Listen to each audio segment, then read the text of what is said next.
По принципот прв дојден прв услужен, државата и годинава ќе субвенционира печки на пелети. Тоа значи дека секој кој ќе купи печка со приложена фискална сметка ќе добие дел од парите назад.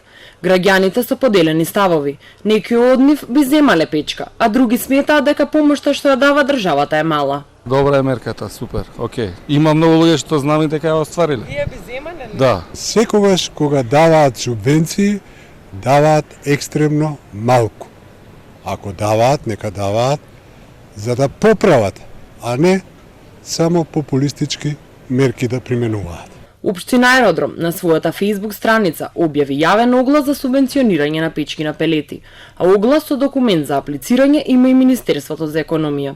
Првиот човек на ресорното министерство, Крешник Бектеши, вели дека годинава се издвоени повеќе пари за оваа мерка.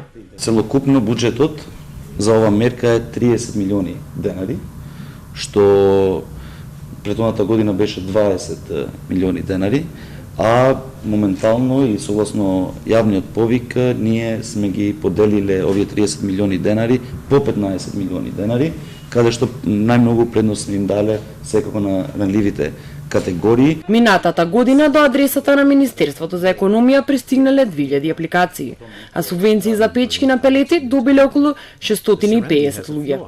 Ова е само дел од напорите на власта и надлежните да се намали загадувањето на воздухот. Екологистите, од друга страна пак, сметаат дека не се прави доволно, со што останува отворено прашањето колку ваквите мерки ќе дадат резултат.